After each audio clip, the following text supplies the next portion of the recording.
Hukum tabur bunga di kubur saat berziarah menurut Islam. Penjelasan tabur bunga di kubur. Perbuatan ini sering dilakukan oleh peziarah kubur. Tetapi kami tidak menemukan satupun riwayat valid yang menunjukkan bahwa Rasulullah Shallallahu Alaihi Wasallam dan para sahabatnya melakukan hal yang serupa ketika menziarahi suatu kubur. Berdasarkan keterangan para ulama, perbuatan ini merupakan tradisi yang diambil dari orang-orang kafir, khususnya kaum Nasrani. Tradisi tebar bunga dipandang sebagai bentuk penghormatan terhadap orang yang telah wafat. Tradisi tersebut kemudian diserap dan dipraktekkan oleh sebagian kaum muslimin yang memiliki hubungan erat dengan orang-orang kafir, karena mereka memandang perbuatan mereka merupakan salah satu bentuk kebaikan terhadap orang yang telah wafat. Seorang ulama hadis Mesir, Syekh Ahmad Syakir rahimahumullah mengatakan, Jangan lupa jika kalian suka dengan video ini, silahkan klik tombol like, tulis komentar kalian di kolom komentar, dan jangan lupa juga kalian klik tombol subscribe untuk berlangganan. perbuatan ini digalakkan oleh kebanyakan orang, padahal orang tersebut tidak memiliki sandaran dalam agama. Hal ini dilatar belakangi oleh sikap berlebih-lebihan dan sikap mengekor kaum Nasrani. Apa yang terjadi, khususnya di negara Mesir, merupakan contoh dari hal ini.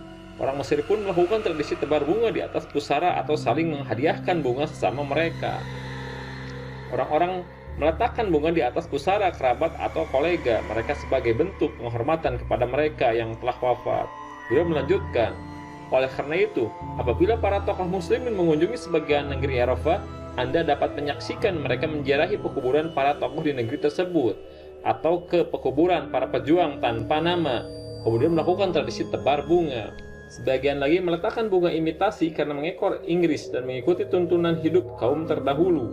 Lalu di akhir perkataan beliau menyatakan, semua ini adalah perbuatan bid'ah dan kemungkaran yang tidak berasal dari agama Islam. Tidak pula memiliki sandaran dari Al-Quran dan Sunnah Nabi. Dan kewajiban para ulama adalah mengingkari dan melarang segala tradisi ini sesuai kemampuan mereka. Taklid Ahmad Syakir terhadap Sunat At-Tirmidzi dinukil dari Ahmul Janaijah. Oleh karena itu, tradisi yang dilakukan oleh kaum muslimin ini tercakup dalam larangan Nabi Shallallahu Alaihi Wasallam agar tidak mengekor kebudayaan khas kaum kafir, sebagaimana yang termaktub dalam sabda Rasulullah Shallallahu Alaihi Wasallam. Barang siapa yang menyerupai suatu kaum, maka ia termasuk golongan mereka. Ibnu Abdil Bar al-Maliki rahimahullah mengatakan, maksudnya orang yang menyerupai satu kaum akan dikumpulkan bersama mereka di hari kiamat kelak. Dan bentuk penyerupaan bisa dengan meniru perbuatan yang dilakukan oleh kaum tersebut, dengan meniru rupa mereka.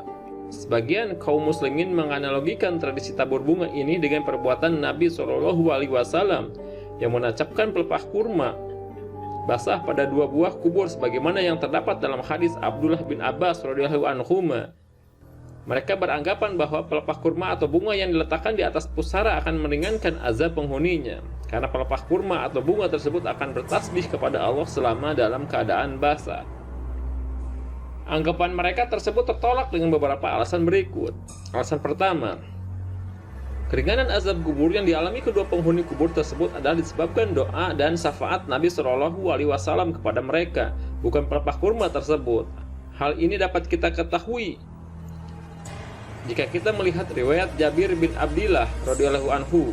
Nabi Shallallahu Alaihi Wasallam bersabda, saya melewati dua buah kubur yang penghuninya tengah diazab. Saya berharap azab keduanya dapat diringankan dengan syafaatku selama kedua belahan pelepah tersebut masih basah. Hadis riwayat Muslim. Hadis Jabir di atas menerangkan bahwa yang meringankan azab kedua penghuni kubur tersebut adalah doa dan syafaat Nabi Shallallahu Alaihi Wasallam, bukan pelepah kurma yang basah. Alasan kedua, anggapan bahwa pelepah kurma atau bunga akan bertasbih kepada Allah Subhanahu wa Ta'ala selama dalam keadaan basah, sehingga mampu meringankan azab penghuni kubur, bertentangan dengan firman Allah Subhanahu wa Ta'ala. Langit yang tujuh, bumi dan semua yang ada di dalamnya bertasbih kepada Allah, dan tak ada satupun melainkan bertasbih dengan memujinya, tetapi kamu sekalian tidak mengerti tasbih mereka. Sesungguhnya dialah maha penyantun lagi maha pengampun. Quran Surat Al-Isra ayat 44. Makhluk hidup senantiasa bertasbih kepada Allah Subhanahu wa Ta'ala, begitupun pelepah kurma. Tidak terdapat bukti yang menunjukkan bahwa pelepah kurma atau bunga akan berhenti bertasbih jika dalam keadaan kering. Alasan ketiga, perbuatan Nabi Shallallahu Alaihi Wasallam tersebut bersifat kauistik, waqiah al-ain, dan termasuk kekhususan beliau sehingga tidak bisa dianalogikan atau ditiru. Hal ini dikarenakan beliau tidak melakukan hal serupa pada kubur-kubur yang lain. Begitu pula para sahabat tidak pernah melakukannya, kecuali sahabat Buraidah yang berwasiat agar pelepah kurma diletakkan di dalam kuburnya bersama dengan jasadnya. Namun perbuatan beliau ini hanya didasari oleh ijtihad beliau semata. Ibnu Hajar rahimahumullah berkata, perbuatan Buradiyah tersebut seakan-akan menunjukkan bahwa beliau menerapkan hadis tersebut berdasarkan keumumannya dan tidak beranggapan bahwa hal tersebut hanya dikhususkan bagi kedua penghuni kubur tersebut. Ibnu Rusyaid berkata, apa yang dilakukan oleh Al-Bukhari menunjukkan bahwa hal tersebut hanya khusus bagi kedua penghuni kubur tersebut. Oleh karena itu, Al-Bukhari mengomentari perbuatan Buraidah tersebut dengan membawakan perkataan Ibnu Umar, sesungguhnya seorang di dalam kubur hanya akan dinaungi oleh hasil amalnya di dunia dan bukan pelepah kurma yang diletakkan di kuburnya. Fathul Bari. Selain itu, pelepah kurma tersebut ditaruh bersama dengan jasad beliau, bukan diletakkan di atas pusara beliau. Alasan keempat, alasan lain yang membatalkan analogi mereka dan menguatkan bahwa perbuatan Nabi tersebut merupakan kekhususan beliau adalah pengetahuan Nabi SAW bahwa kedua penghuni kubur tersebut tengah diazab. Hal ini merupakan perkara gaib yang hanya diketahui oleh Allah Ta'ala dan para Rasul yang diberi keistimewaannya, sehingga mampu mengetahui beberapa perkara gaib dengan wahyu yang diturunkan kepadanya. Allah Ta'ala berfirman, dan adalah Rabb yang mengetahui yang gaib, maka dia tidak memperlihatkan kepada seorang pun tentang yang gaib itu kecuali kepada Rasul yang diridhoinya. Quran Surat Al-Jin. Kalangan yang menganalogikan tradisi tebar bunga dengan perbuatan Nabi tersebut telah mengklaim bahwa mereka mengetahui perkara gaib. Mereka mengklaim mengetahui bahwa penghuni kubur sedang diazab sehingga pusaranya perlu untuk ditaburi bunga. Sungguh ini klaim tanpa bukti, tidak dilandasi ilmu dan termasuk menerka-nerka perkara gaib yang dilarang oleh agama.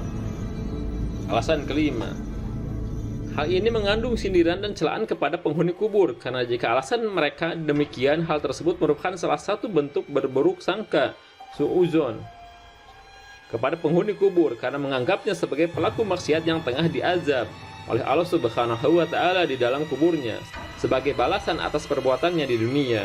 Rangkuman faidah ini kami ambil dari Ahmul Janaiz, Asyirul Alam, dan uraian dari Ustazuna tercinta Abu Umar Hafizahullah Ta'ala saat mengkaji kitab Ubnatul Ahkam.